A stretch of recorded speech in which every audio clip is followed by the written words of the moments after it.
An icon for Alton Towers, Nemesis has become an attraction with international recognition. Universally praised and recently renovated, uncover the fascinating story of this reborn roller coaster. Alton Towers made the first steps towards its future in 1980. The installation of the corkscrew catapulted the fledgling theme park to national recognition. The success of this now iconic ride led to the expansion of the park, and through the rest of the decade, many new attractions were constructed, with annual visitor numbers peaking at 2.9 million. By 1990, the resort had seen the construction of Tower Street, the monorail and Skyride. Despite this, the attractions within were mainly a collection of travelling rides, albeit some with a light theme. At this time, the Tussauds Group, owners of the famous Wax Museum, were beginning to diversify. Having seen recent success with creating Chessington World of Adventures from the former Chessington Zoo, the company were looking for an additional theme park property. Alton Towers provided the perfect opportunity, and Tussauds purchased the park in 1990. The same year, shuttle loop roller coaster Thunderlooper opened. Thunderlooper was the sole attraction in a previously undeveloped area of the park, close to the Skyride turnaround, and park area Thunder Valley was created.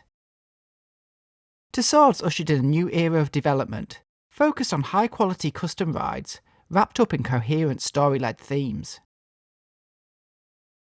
A key figure in this was John Wardley. The transformation of the theme park would utilise Wardley's passion for theming and attraction design, a formula that had seen notable success at Chessington a few years earlier. Plans were put in place for the 1992 season, which saw the opening of 2 new areas and associated attractions. African Outpost Katanga Canyon featured ride Runaway Mine Train alongside an updated Congo River Rapids. Nearby, Gloomy Wood invited those who dared to take a tour of the Haunted House, a large-scale, highly detailed dark ride. For the first time, a path now linked to Thunder Valley. The 1992 editions were a significant success, increasing visitor numbers by 45% over the prior year. It was clear that the public's appetite for well-designed themed attractions was strong. Alton Towers needed to move fast to capitalise on this. It was planned that a big new roller coaster would be installed in 2 years' time, one that would put the park firmly on the world map. Again, John Wardley would take lead on the new ride. After deciding on a site close to Thunderlooper, the project came up against one of the biggest problems that plagues Alton Towers: planning. The restrictions placed upon the park mean that no attraction can be built above the tree line, preventing them from being seen by local residents. The team floated helium balloons above the proposed location to establish the maximum height of the new coaster.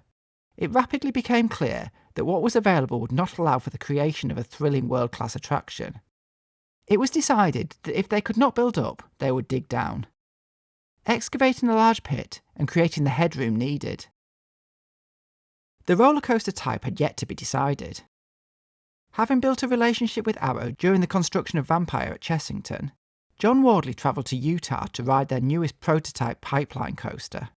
The Pipeline was a new concept in roller coaster design. Trains sat between the tracks rather than above or below them. Wardley described the coaster as slow, cumbersome and boring, definitely not the world-class attraction he was seeking for Alton Towers. The team became aware of a project by fledgling manufacturer Bollinger & Mabillard being constructed at Six Flags Great America. The Chicago park's next installation was shrouded in secrecy. Calling his industry contact and flying out to America, Wardley convinced owners to share details of what was being constructed. After all, Alton Towers were not in direct competition with Six Flags. Wardley was staggered by the new attraction that would see riders sitting below the tracks, legs dangling, on trains that were capable of completing inversions. It was like nothing that had ever been built before, a truly unique ride type. Able to experience the yet-to-open Batman the Ride, it was clear that this was the coaster for Alton Towers. The next challenge was to design a layout that packed as much excitement as possible into the compact site. The team worked with B&M to plan a layout that fit the constraints of the plot, packing 4 inversions into the circuit. The final inversion added at Wardley's insistence of continuing the excitement to the very end of the ride. The topography of the site allowed the station to be located at halfway height, allowing for drops and inversions later in the layout, and meaning that thrills were not front-loaded as on many roller coasters. The area would also be full of pathways and plazas, inviting non-riders to explore the attraction and placing many of the standout moments at eye level. A detailed backstory was developed as part of the strategy. Any park with enough cash could construct a new roller coaster, but the new installation at Alton Towers would set itself apart, pushing the envelope with theming and storytelling, and ensuring it would be recognised around the world. The alien backstory began when yellow slime started oozing to the surface in the theme park's grounds, with loud rumblings leading to rumours that a creature was living beneath the surface. Investigations and excavations were held under a shroud of secrecy. A massive alien creature was discovered, with tentacles breaking through cracks in the rocks. The giant beast sending out exploratory organs along those tentacles, which eventually were pinned down to the ground. The alien creature's massive body would house the station, the tentacles being the track, pinned down by the supports, while the trains themselves were the exploratory organs speeding around the site. The project still had no name.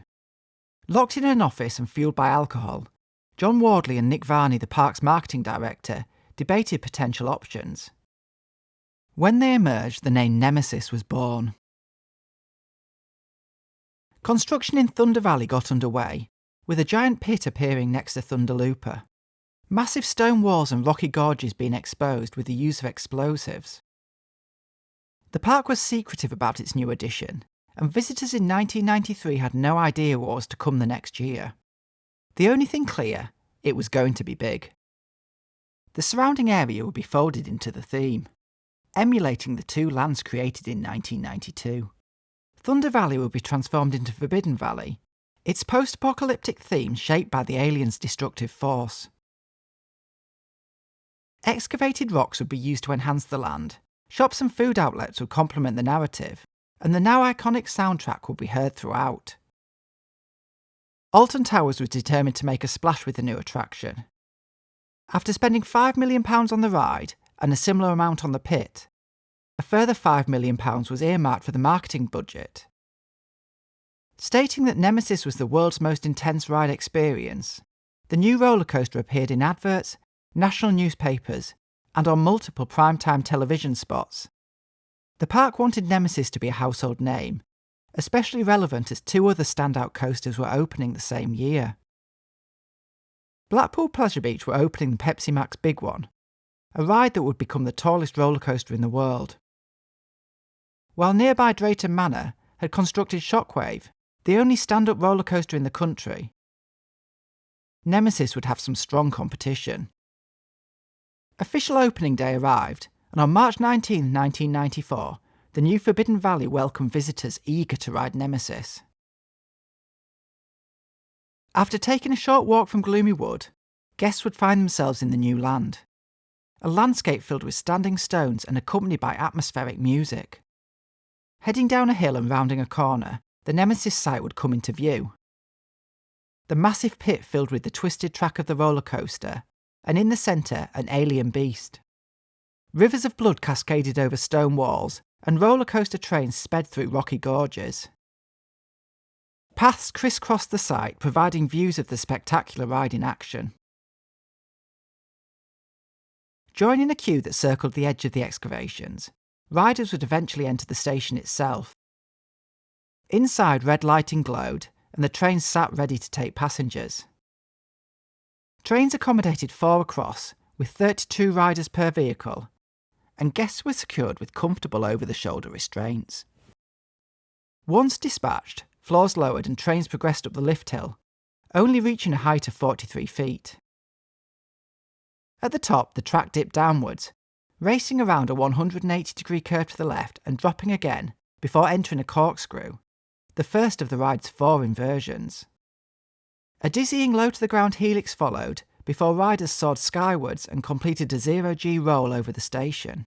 Skirting the edge of the pit, trains completed a 180-degree turnaround before dropping to the lowest point of the ride and pulling up into a vertical loop. Travelling through a tunnel, riders emerged and would quickly complete another corkscrew before a turn into the brakes. The new ride was a runaway success and is possibly the most successful of the class of '94 coasters. Receiving national and even worldwide recognition, Nemesis was positively received by both the general public and enthusiasts alike. The impact on the park was immediate, with Alton Towers welcoming 3.3 million visitors in 1994, a gate figure yet to be topped. The influence of Nemesis led to a continued expansion at the park.